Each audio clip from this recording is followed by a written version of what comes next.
Thank you for allowing me to serve today.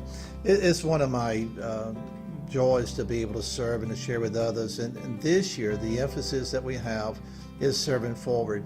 There's something about being able to serve others that then serves others, and then they serve others. It's like a domino effect as we serve one another.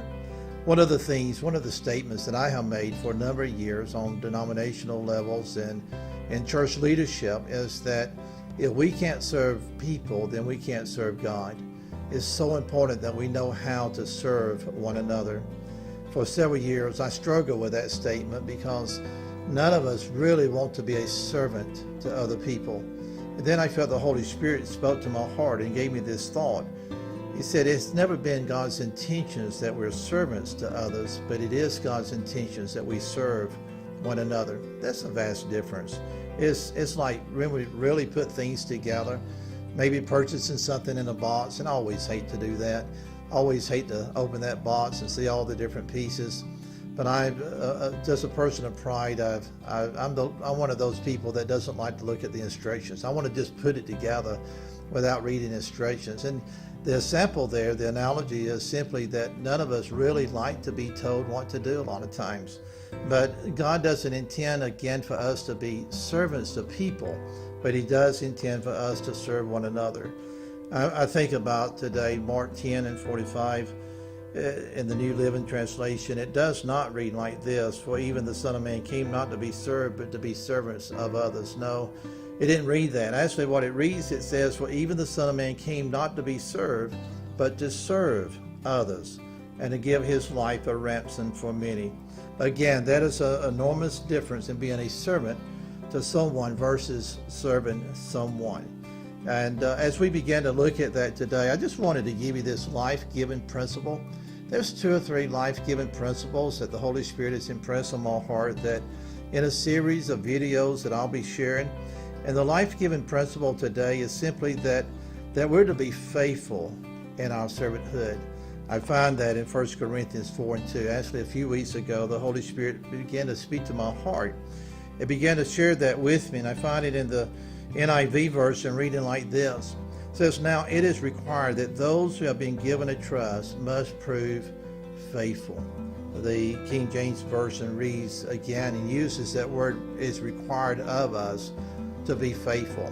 And so I just share with you today that life-giving principle that God has given us is simply that we're to be people that serve others. It reminds me of a story I read recently of a farmer that just had more work than he could do and really felt like that he needed someone to help him on the farm. He put up a sign beside the road, help needed. And one day he was out on his tractor and he was doing his work, and this young man comes and gets his attention. He turns off the tractor, and the young man says, listen, I saw your sign. I really would like to work for you. And the farmer asked him the question, well, what can you do? The young boy or the young man said, well, I can sleep through a storm. The farmer thought, wow, that's odd, that's strange for an answer when I asked, what can you do? And so the farmer said, you know, son, I think you probably just need to come back another day. I'm busy, and let's talk about this another day. So about a week later, the young man was passing by, saw the sign, realized that the farmer still needed a worker. Again, he goes out on the field, he waves down the farmer. The farmer turns off the tractor, and again the farmer asks the young man, said, well, if you want the job, you need to tell me what you're able to do. And again the young boy said, or the young man said, well, I can sleep through a storm. The farmer thought, again, that's an odd answer to the question I asked. But he thought, well, I'll hire him, give him a chance. And so he did. He hired the young man, put him to work, and found out that this was one of the hardest young men working on his farm that he's ever hired. Well, one night, about midnight, about 1 o'clock in the morning, a storm did come. And during that storm, the farmer panicked. He got up, got dressed, went outside, went to the bunkhouse where the young man was sleeping, and just really began to try to wake up the young man. But the young man was just sound asleep. Finally, the farmer was so furious, he just left the young man asleep in the bunkhouse.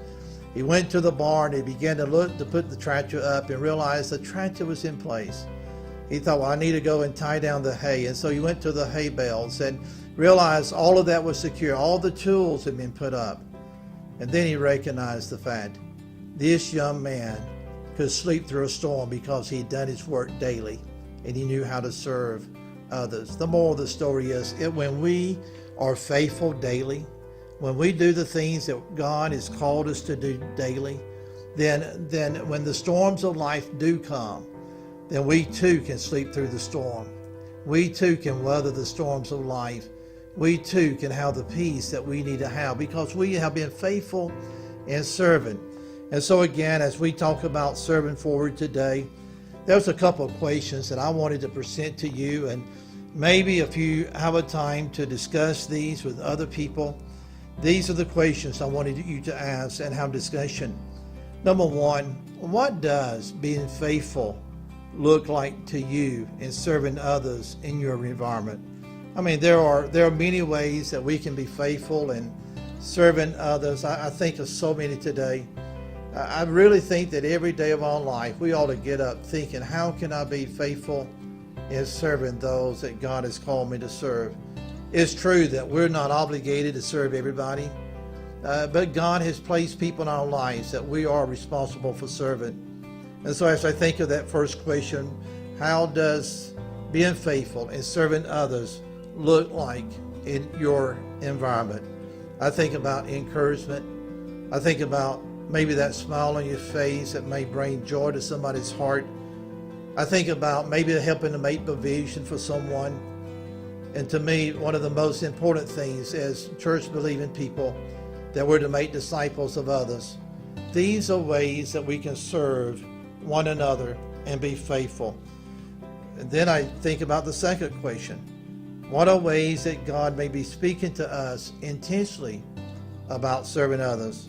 I made the statement a few moments ago that we're not obligated to serve everybody, everyone, but we are called to serve someone. And so I think about your church family. I think about your pastor. Think about your co-workers. I think about your neighbors.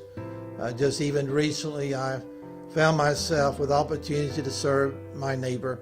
And so again, I ask you these two questions, and I ask you to ponder upon those things. Look at ways that you can serve others, and then they will also serve others. And then as they serve others, then they will serve others. One last quick illustration. I think about in ministry. I think about even in the local church that you give to, if it's to missions or some other need that's in the church, but missions, for example. I know in our organization that we serve in, there's missionaries in over 100 countries.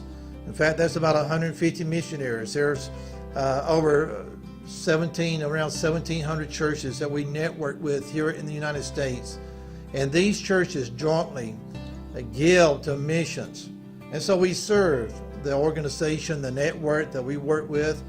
We serve them by giving to missions, and then they forward that on to missionaries.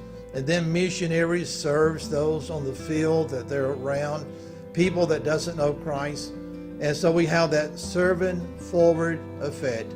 Again, I encourage you to serve one another, make a difference in people's lives by serving others. God bless you.